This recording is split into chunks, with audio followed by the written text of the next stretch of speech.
अस्सलाम वालेकुम व्यूअर्स, कैसे हैं आप सब। उम्मीद करता हूँ कि खैरियत से होंगे और अपनी ज़िंदगी में हर लिहाज से खुश होंगे। अल्लाह ताला आपको यूं ही खुश रखे और ज़िंदगी की हर खुशी नसीब फरमाए, आमीन।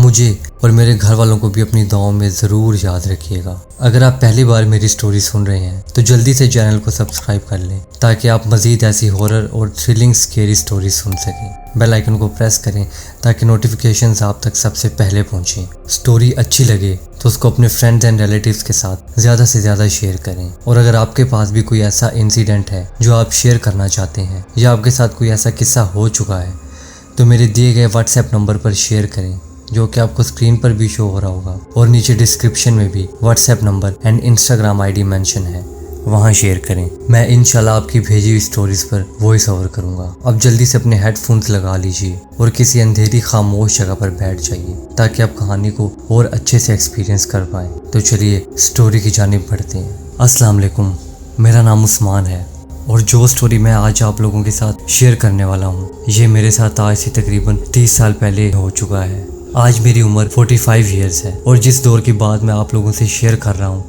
वो तकरीबन 1995 का दौर था और तब हमारे गांव में अभी तक बिजली भी ना आई थी। लिहाजा मैं तो अपने वालिदैन के साथ शहर में रहा करता था और मेरी उम्र तब 15 साल थी। और इन 15 साल में एक ही दफ़ा मैं अपने गांव गया था जब मेरी 10 साल उम्र थी। और उससे पहले कब गए थे मुझे इस बारे में कुछ पता नहीं। शायद मैं तब बहुत छोटा होऊंगा जब मेरे घर वाले गए होंगे गाँव। मेरे वालिद तो अक्सर गांव वगैरह जाया करते थे और वालिदा भी चली जाया करती थी, लेकिन मैं घर में ही रहा करता था और ज़्यादातर अपनी स्टडी पर ही फोकस किया करता था। कभी मैं वालिद के साथ अकेला घर पे रहा करता था तो कभी अपनी वालिदा के साथ, और वो दोनों बारी बारी से गांव चक्कर लगा आया करते थे। लेकिन मैं 10 साल का था तब मैंने एक ही दफ़ा अपने विलेज को देखा था, वो भी 1 से 2 दिन के लिए, और ज़्यादा बाहर भी ना निकला था। और अब मुझे बहुत शौक हो रहा था अपने गांव जाने का। 3 से 4 माह के अंदर मेरे मामू की शादी भी आने वाली थी और उसके सारे इवेंट्स हमारे गांव में ही होना थे। तो मैं शादी के लिए काफ़ी एक्साइटेड था क्योंकि मुझे नहीं पता था कि गाँव वगैरह और देहात वगैरह की शादियाँ किस तरह की होती हैं या उनको किस तरीके से सेलिब्रेट किया जाता है। हालांकि मेरे कुछ कज़न इस तरह के थे जिनसे मेरी अच्छी खासी अंडरस्टैंडिंग थी। वो भी उस गांव में नहीं रहते थे बल्कि वो फैसलाबाद रहा करते थे, तो हमारा एक दूसरे के घर तो आना जाना लगा रहता था। मेरी उस कज़न के साथ बहुत अच्छी बनती थी और हम बहुत पक्के दोस्त थे और एक दूसरे से अपने दिल के तमाम राज शेयर किया करते थे और हमारी दोस्ती काफ़ी गहरी थी। शादी पर उन्होंने भी आना ही था और हम तमाम कज़न्स ने इकट्ठा होना था। तो मैं इस शादी को लेकर काफ़ी एक्साइटेड था और कुछ डेज पहले ही मैंने उस शादी की तैयारी शुरू कर दी थी। मेरे घर वालों ने भी शादी की तैयारियां शुरू कर दी थी क्योंकि वो मेरे मामू की शादी थी और वो काफ़ी करीबी रिश्ता है, इसलिए हमें कुछ दिन पहले ही जाना था। हम करीबी रिश्तेदारों को कुछ दिन पहले की इन्विटेशन आ चुकी थी और बाकी बाहर के सारे मेहमान जो हैं वो शादी से 1-2 दिन पहले ही इवेंट्स पे आएंगे। बाकी हम तो हफ्ता 1.5 हफ्ता पहले ही जाने वाले थे, लिहाजा मैं बहुत ज़्यादा एक्साइटेड था। हमारी तमाम शादी की शॉपिंग वगैरह कंप्लीट हो चुकी थी और प्रॉपर तैयारियां हो चुकी थी।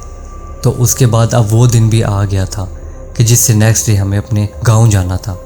मैं बहुत ज़्यादा एक्साइटेड था। मैंने अपने खाला को कॉल करके पूछा कि क्या मुर्तसिम वहाँ पहुँच गया है। मुर्तसिम वही है जो कि मेरा बेस्ट कज़न था। तो उन्होंने कहा कि हाँ, हम लोग भी जो है वो गाँव पहुँच चुके हैं, सारे पहुँच चुके हैं, बस तुम लोगों का ही इंतज़ार हो रहा है। लिहाजा हमने भी सुबह निकलना ही था। हमने रात को ही सारी तैयारियां डन की, सारा सामान पैक किया और उसको रेडी कर कर बाहर रख लिया अपने सहन में, ताकि सुबह होते ही नाश्ता वगैरह करके तैयार होकर सीधा गांव की तरफ निकल जाएं। लिहाजा उस रात तो मुझे एक्साइटमेंट के मारे नींद ही नहीं आ रही थी। किसी तरीके से मैंने खुद को सुबह हो ही गई। मेरे इतना इंतज़ार करने के बावजूद भी वो रात तो ऐसे मानो जैसे कट ही नहीं रही थी। सुबह का सूरज उगते ही मैंने घर वालों को उठाया और वो भी फ़ौरन से उठ गए और जल्दी से नहाकर हम लोग रेडी हो गए, नाश्ता वगैरह किया और उसके बाद मेरे वालिद टैक्सी वगैरह लेने के लिए चले गए। अब हम सब बिल्कुल रेडी हो चुके थे और मेरे वालिद 5 से 10 मिनट बाद टैक्सी लेकर वापस आ गए और कहने लगे कि जल्दी जल्दी सामान रखो क्योंकि टैक्सी वाला जो है वो ज़्यादा वेट नहीं करेगा। हमने जल्दी से पूरे घर के दरवाज़ों को लॉक किया। अब्बू ने जल्दी जल्दी सारा सामान गाड़ी में रखा और उसके बाद हम घर को लॉक करके अच्छे से चेक करके लॉक्स वगैरह को और गाड़ी में बैठे और अपने गांव की तरफ रवाना हो गए। हमारा गांव काफ़ी दूर था हमारे शहर से, तकरीबन 300 से 400 किलोमीटर दूर था और हम उस सफ़र को काफ़ी इंजॉय करने वाले थे। हमने रास्ते पर रुककर बोतल्स और खाने पीने का कुछ सामान भी ले लिया। अब फ़ोन तो उस दौर में इतने आम नहीं थे। हमारे ख़ानदान में से किसी किसी के पास ही फ़ोन थे, लिहाजा जिन जिन से कांटेक्ट हो सकता था उनको करके बता दिया कि हम लोग निकले हुए हैं। हमने पूरा रास्ता खाते पीते और गाने सुनते हुए निकाल दिया और कब गांव पहुंच गए पता ही नहीं चला।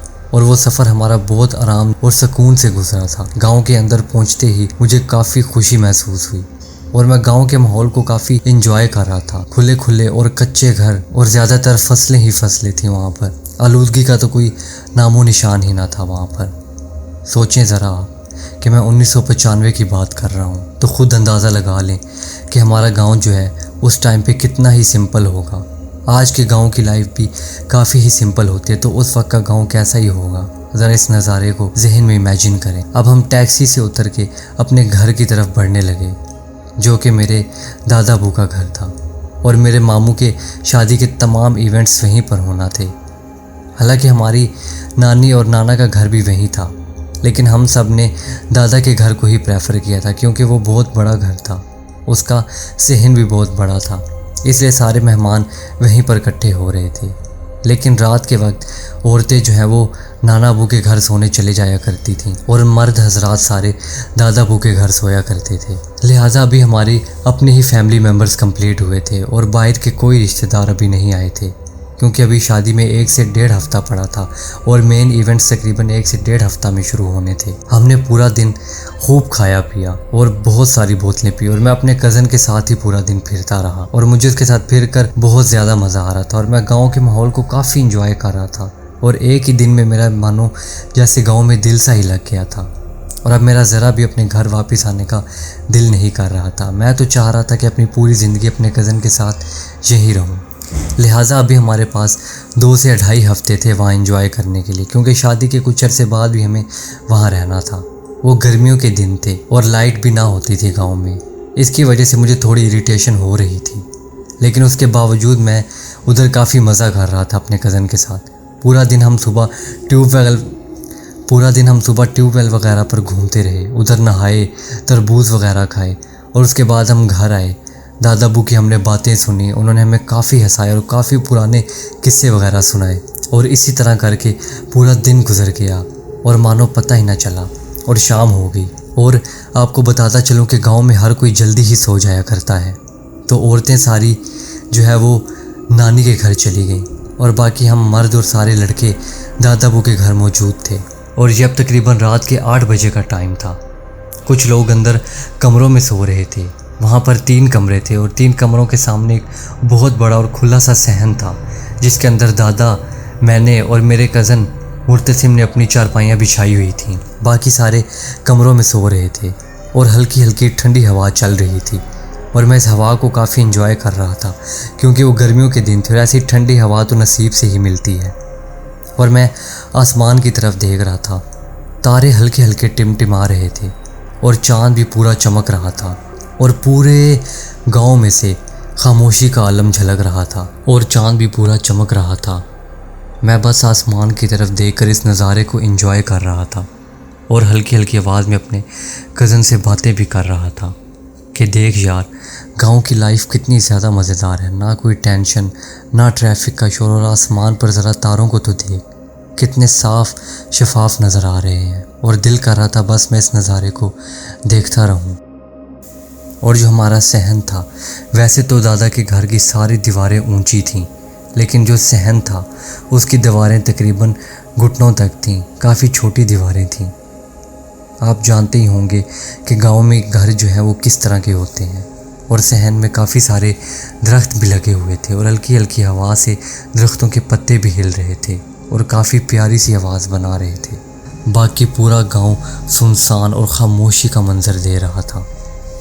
इतनी देर में मुझे वॉशरूम आने लगा और मैंने अपने कज़न को कहा कि यार, मुझे तो पता ही नहीं है कि वॉशरूम किस साइड पे है, क्योंकि सुबह का यूज़ ही नहीं किया, तो अब मुझे वॉशरूम आया है तो मैं कहाँ जाऊँ। तो उसने कहा कि दादा अबू जाग रहे हैं, उनसे पूछ लो। लिहाजा मैंने अपने दादा अबू को जगाया और पूछने लगा कि वॉशरूम किस साइड पे है।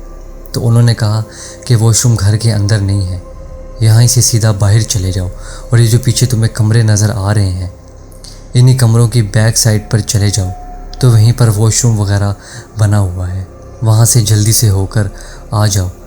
और ध्यान रखना, उसके सामने एक आम का बहुत बड़ा दरख्त है, तुम्हें जो मर्ज़ी हो उस दरख्त के पास ज़रा भी नहीं जाना और ना ही उसकी तरफ देखना है। अपने दादा की ये बात सुनकर मैं काफ़ी हैरान हुआ और मैं कहने लगा कि इस तरह आप क्यों कह रहे हैं, उस दरख्त में ऐसा क्या है? कहते नहीं नहीं, ऐसा कुछ नहीं है, बस तुम वॉशरूम जाओ और अपने मुंह ध्यान जाओ और सीधा इधर ही वापस आ जाओ और बस उस आम के दरख्त की तरफ मत जाना। लिहाजा मैंने भी कहा चलें ठीक है, मैं बस अभी आया। मैं जो है वो अपने घर की चार दीवारी से बाहर निकला, बाहर की तरफ, और बताता चलूँ कि घर के चारों तरफ बड़े बड़े और खुले खेत थे। कहीं कहीं पे तो सिर्फ बंजर ज़मीन थी, मतलब वहाँ पर कोई फसल वगैरह काश्त ना की गई थी। लेकिन हमारे कमरे जिस साइड पे थे उसके पीछे बड़ा सा खेत था गन्नों का, और जब गन्नों की कटाई कर दी जाती है और हल्के हल्के से वहाँ पे बिल्कुल नीचे बच जाते हैं, तो बिल्कुल वैसा था, क्योंकि वो गर्मियों के दिन थे और गन्ने वहाँ पर नहीं थे। उसके बावजूद उसमें से जो है वो हल्के हल्के कटने के बाद जो वो रह जाते हैं वो बीच में ही थे, और वो काफ़ी बड़ी और खुली ज़मीन थी। और उसके बिल्कुल साथ करके एक बड़ा सा आम का दरख्त था जो कि वॉशरूम से काफ़ी दूर था। लिहाजा मैं वॉशरूम के अंदर गया और जल्दी से वॉशरूम करके बाहर निकल आया। तो बाहर निकल कर मैं देखता क्या हूँ कि जो मेरा कज़न है मुर्तसिम, वो उस आम के दरख्त की तरफ जा रहा था। मैंने उसको 2 से 3 दफ़ा आवाज़ दी, लेकिन उसने मेरी आवाज़ सुनकर जस्ट मेरी तरफ देखा और अपने हाथ के इशारे से मुझे अपनी तरफ बुलाया। तो मैंने कहा कि मुंह से भी कुछ बोलेगा या नहीं, तो उसने दोबारा से मुझे हाथ का इशारा किया और अपने पीछे आने को कहा। वो उसी आम के दरख्त की तरफ जा रहा था। वो आम का दरख्त तकरीबन उस वॉशरूम से 60 से 70 कदम के फासले पर था और मुर्तसिम उसी तरफ जा रहा था। लिहाजा मैं भी मुर्तसिम के पीछे पीछे जाने लगा, बिल्कुल आराम आराम से, टहलता हुआ, आसमान की तरफ देखता हुआ। हल्की हल्की हवा चल रही थी और चांद की रोशनी में तकरीबन थोड़ी थोड़ी हर चीज़ नज़र आ रही थी वहाँ पर। और मुर्तसिम के पीछे से लग रहा था कि हाँ वो मुर्तसिम ही है। लिहाजा मैं उसके पीछे पीछे जा रहा था और मैं उसको बाकायदा साथ साथ ये कहता जा रहा था कि तुम उस आम के दरख्त की तरफ क्या करने जा रहे हो, लेकिन वो बार बार मुझे इशारा करके अपनी तरफ बुला रहा था। लिहाजा मैं समझ चुका था कि शायद वो इसलिए नहीं बोलना चाह रहा क्योंकि पूरे गांव में खामोशी का आलम था और उस खामोशी को तोड़ना नहीं चाह रहा था, और इसलिए मुझे इशारे से ही बुला रहा था। लिहाजा मैं भी चुप करके और खामोशी से उसके पीछे जाने लगा। देखता क्या हूँ कि वो दरख्त के पास पहुँचकर दरख्त के ऊपर चढ़ने लगा। तो मैंने उसको बिल्कुल हल्के से लहजे से कहा कि ये तुम क्या कर रहे हो, ऊपर क्यों जा रहे हो? उसने फिर से मुझे इशारा किया, अपने पीछे आने को कहा। लिहाजा मेरे दिल में भी थोड़ी शैतानी हुई, तो मैंने कहा हाँ मैं भी दरख्त पर इसके पीछे पीछे चढ़ता हूँ और दरख्त की किसी शाख पर बैठकर है जो है वो गांव का और अच्छे से नज़ारा कर पाऊँगा। लिहाजा मैं भी उसके पीछे जाने लगा। दरख्त के पास पहुँचते ही मुझे पीछे से हल्की सी आवाज़ आई, अरे उस्मान, उधर क्या कर रहे हो? मैंने जैसे ही पीछे देखा तो चांद की रोशनी में नज़र आ रहा था कि वो तो मुर्तसिम का चेहरा। तो ये देखकर मैं बिल्कुल हैरान रह गया, क्योंकि अभी मैं जिसका पीछा कर आया था वो भी तो बिल्कुल मुर्तसिम की तरह ही लग रहा था। लिहाजा मैंने सोचा कि हो सकता है वो कोई और कज़न या रिलेटिव हो। लिहाजा मैंने उसको नीचे से आवाज़ दी कि यार तुम भी नीचे आ जाओ, अब हमें वापस चलना चाहिए। लेकिन आगे से कोई जवाब ना आया और बस ऐसी आवाज़ आई कि जैसे कोई घुर्रा रहा हो जानवर की तरह। और मुर्तसिम मुझे पीछे से कहने लगा कि यार तुम किससे बातें कर रहे हो, जल्दी से वापस आ जाओ, मुझे कुछ ठीक नहीं लग रहा। मैंने कहा हाँ बस आ रहा हूँ, मैं इसको लेकर आया। उसने कहा किसको लेकर आया? मैंने कहा यार ये पता नहीं कौन है, मुझे लगता है घर में से ही कोई मेरा पीछा करते करते यहाँ तक आ गया है। अपने घर में से ही अपना कोई रिलेटिव है और बोल भी नहीं रहा, शायद मुझे तंग करना चाह रहा है और तुम्हें भी, लिहाजा मैं इसको लेकर आया। तो उसने कहा कि यार मैं तो बाहर ही लेटा हुआ था, तुम्हारे जाने के बाद तो वहाँ से कोई भी नहीं आया। अभी यही बात हो रही थी कि दरख्त की टहनी से कोई चीज़ मुंह नीचे की तरफ करके और अपनी टांगें ऊपर की तरफ टहनी से लटकाकर नीचे को लटक गई। उसके बाल अब काफ़ी बड़े हो चुके थे और चेहरा बिल्कुल स्याह हो चुका था। उसका चेहरा मेरे चेहरे के बिल्कुल करीब था और उसके मुंह में से काफ़ी ज़्यादा बदबू आ रही थी और वो बिल्कुल ठंडी सांस ले रहा था। इतनी ठंडी कि मानो मैं फ्रीज़र के आगे ही खड़ा हुआ हूँ। लिहाजा मैंने उसके चेहरे पर गौर किया तो ऐसा लग रहा था कि जैसे उसका पूरा चेहरा झुलस चुका है आग में, और उसके पूरे चेहरे पर हल्का हल्का खून भी लगा हुआ है और उसका चेहरा बिल्कुल स्याह। यह देखकर मेरे पाँव में से जान ख़त्म हो गई और मैं लड़खड़ाता हुआ ज़मीन पर जा गिरा और अपने हाथों से खुद को घसीटता हुआ मुर्तसिम की तरफ बढ़ने लगा। मैं तो इतना ज़्यादा डर चुका था कि मेरे मुंह से आवाज़ भी नहीं निकल रही थी।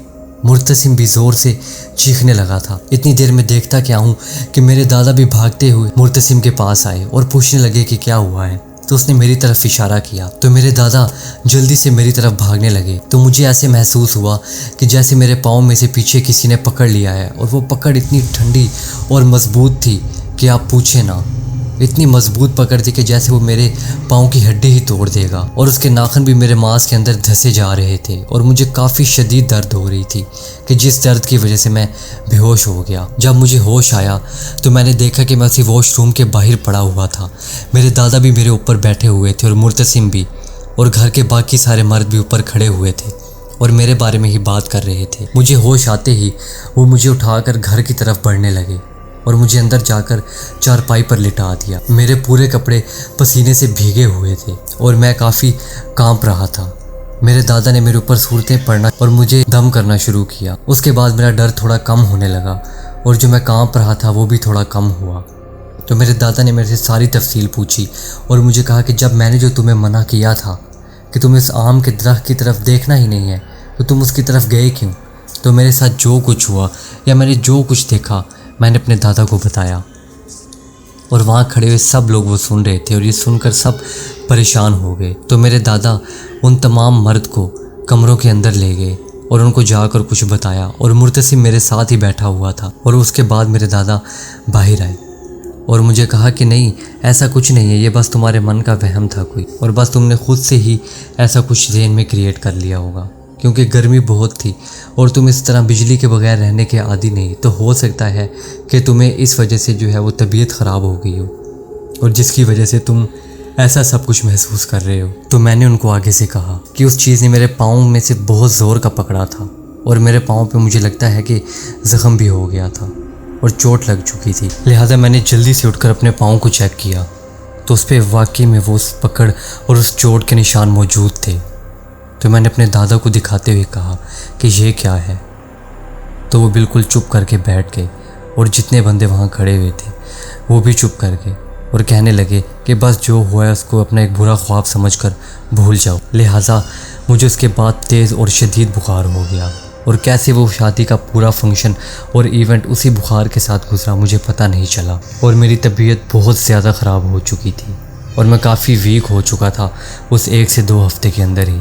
मुझे काफ़ी जगहों से दम भी करवाया गया था और गले में तावीज़ वगैरह भी पहनाए गए थे। उसके बाद जो है वो मेरे दादा ने शादी के इवेंट्स ख़त्म होने के बाद मेरे घर वालों को कहा, मेरे वालिद और वालिदा को कहा कि इसको तुम लोग घर ही ले जाओ, क्योंकि वहाँ रहेगा तो ये थोड़ा सुकून हासिल करेगा और थोड़ा पुरसकून हो जाएगा। तो लिहाजा मेरी वालिद और वालिदा ने मुर्तसिम के घर वालों से पूछा, क्योंकि तब गर्मियों की छुट्टियाँ हो चुकी थीं, तो उन्होंने मुर्तसिम के घर वालों से पूछा कि मुर्तसिम को भी साथ ही भेज दो ताकि इसका दिल लगा रहे, नहीं तो ये वहाँ पर बिल्कुल बोर हो जाएगा। लिहाजा मुर्तसिम का आने का सुनकर मैं थोड़ा खुश हो गया और मुर्तसिम, मैं, मेरी वालिद और वालिदा हम सारे अपने घर की तरफ निकल पड़े। घर जाने के बाद मैं तकरीबन 1 से 1.5 हफ्ते के अंदर बिल्कुल सेहतयाब हो गया और मैं मुर्तसिम के साथ काफ़ी इंजॉय भी किया था उन दिनों में। आज इस बात को तकरीबन 30 साल हो चुके हैं और उस दिन से लेके आज तक मेरे साथ ऐसा कोई वाक़या नहीं हुआ। हालांकि मैं उस गांव में भी जाता हूं, लेकिन अब वो दरख्त भी उस जगह मौजूद नहीं है। वहाँ भी काफ़ी सारी आबादी बढ़ चुकी है, लेकिन आज भी जब मैं गांव जाता हूं और उस जगह को देखता हूं जहाँ पर वो दरख्त मौजूद था, तो मेरी सारी याद दोबारा से ताज़ा हो जाती है। बेशक वो ऐसी बात है कि जिसको मैं कभी भुला नहीं सकता। बस अल्लाह ताला हमें इन चीज़ों से दूर रखे और कभी इनसे सामना ना करवाए।